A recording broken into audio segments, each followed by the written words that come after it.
would you rather lose pretty or win ugly?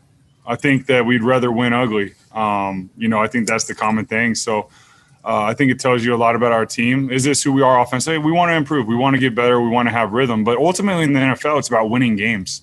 But we also know that we're going to improve because we believe in one another. And that's what great teams do. Great teams find a way to win a game. Great teams find a way to win a game. Bears fans, that's your quarterback right there, Nick Foles. I agree with him 100%. This is the Tabor Gridiron podcast. I'm Steven, here with my son, Isaac. Hello. We're going to talk some football. All right, Isaac, let's start here right away. Would you rather lose pretty or win ugly? Honestly, I'd win ugly because there's a lot of positives for a win. Because, sure, a win ugly, it's still ugly, but a win ugly is, it still goes on your permanent record. Because you can be 2-3, 3-4, etc., but it still goes on your permanent record, and it's good to have a win on that permanent record. Who knows if it's ugly? People aren't going to look at the stats. They're just going to look and see what your permanent record is. And on top of that, take out the ugly, and you got a nice win. Like, that is what's good. That's what we're all about. And honestly, I think that's really good for a team like the Bears, because I wouldn't say they're the most talented team out there. They're not technically bad. I mean, they were, but now they're improving, and it's good for them to have a win. Even if it's an ugly win, it's good for them to get a win in general, honestly. Yeah, I agree. And if you're going to lose, I would rather lose pretty. Like, I still would rather a game be well played. Somebody always has to win, somebody has to lose. But if I have a choice of losing pretty or winning ugly, the Bears have been winning some ugly games for sure. But a win is a win, right? I have a friend of mine. He used to be on staff with the Seattle Seahawks for years and years and years.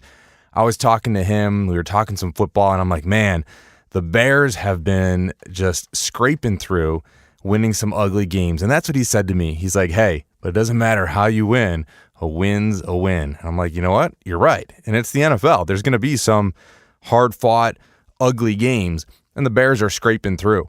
And when you have an attitude like Nick Foles, that whole press conference that he did, those little snippets that you even heard, that's encouraging to go, hey, we're in this. We're a team. We're working on things. I rather would win ugly, and we're going to keep improving.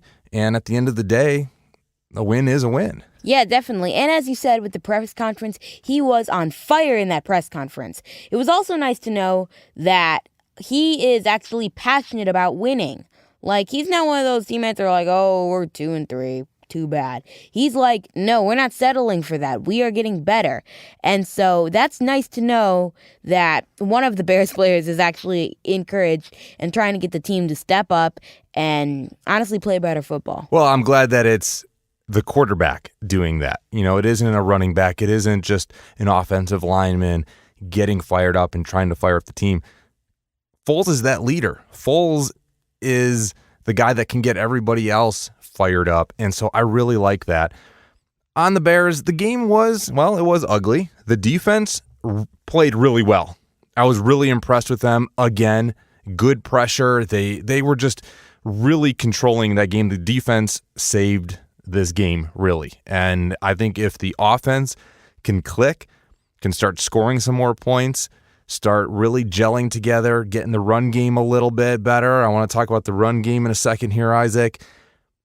The defense continuing to do what they're doing, Bears can actually start winning, some more games and actually winning them on a positive side and not being just these ugly wins happening. On the running game, Le'Veon Bell. Okay, some people like him, some people don't. Jets get rid of him. Teams can pick him up. Bears didn't. Should they have? I honestly think they should have because, so the thing is, they say, oh, we're good. No, we are not good. We are not good. We do not have a good running game, and Le'Veon Bell would be such a good addition because he's a veteran player. He would shine some light and teach the Bears how to actually win some good games. And he would also encourage some of our younger rookies how to actually play some good football. And so, honestly, I think it was kind of an immature move to say, no, we don't need him because the Chiefs picked him up.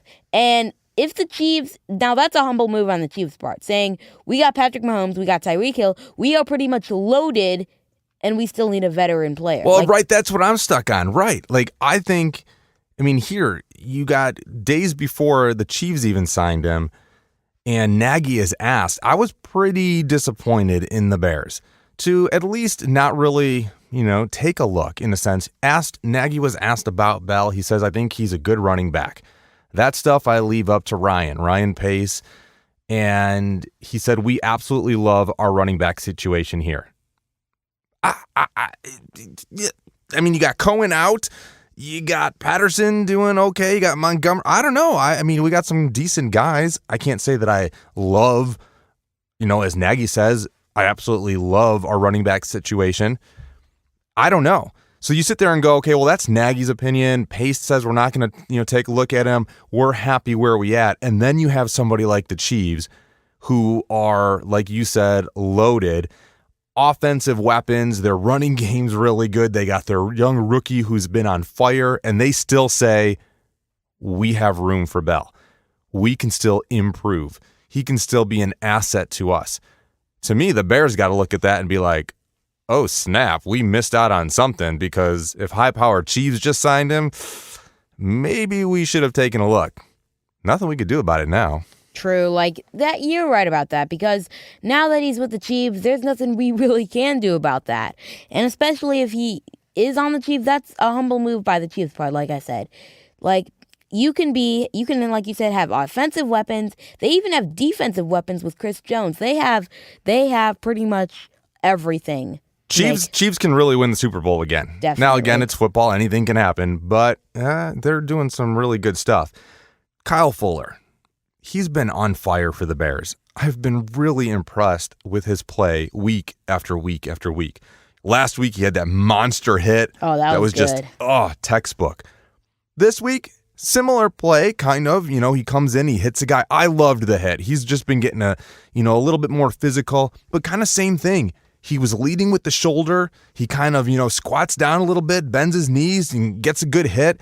He did get a little bit of head contact, and they called the penalty. I didn't like the penalty. Now, I'm all for player safety, 100%. I know you are as well, Isaac, right? Yep, definitely. I mean, totally. I mean, calls that are dirty, or, when there are even accidents and it's just unnecessary roughness, I get it. Some of these, though, you got to really look at them and go, hey, most of it's getting that shoulder pad a little bit ahead. He's not purposely trying to hit him. I thought it was a clean hit by Fuller. I hate that they get the penalties on those, but what are you going to do? You miss some, you lose some. It is what it is. But our rookie, you got Kmet, our tight end. He gets his first touchdown from Foles. That was pretty good. That was pretty fun to see that happening. Oh, yeah, definitely. That was a sight for sore eyes, especially when you see a rookie like that coming into the Bears who hadn't gotten a touchdown in a few weeks. It was definitely nice to see him. It's his first touchdown in the NFL. I mean, that was a good way to go, and I think it was just really cool to see him and get fired up.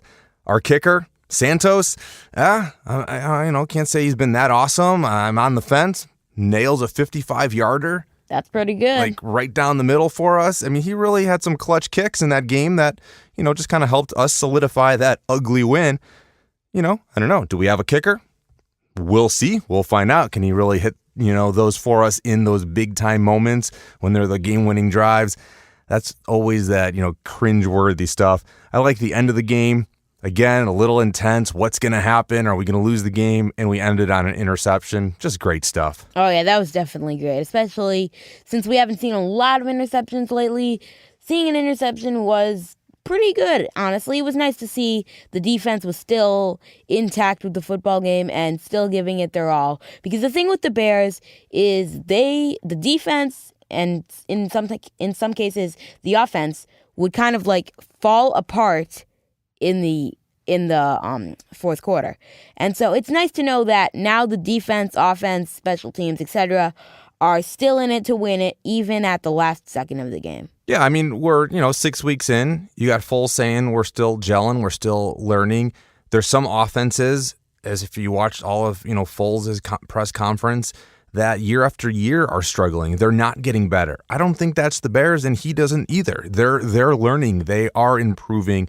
And I think Foles is going to step up and be that veteran quarterback that he needs to be to help the offense get better. The defense is getting better. Special teams, all three phases.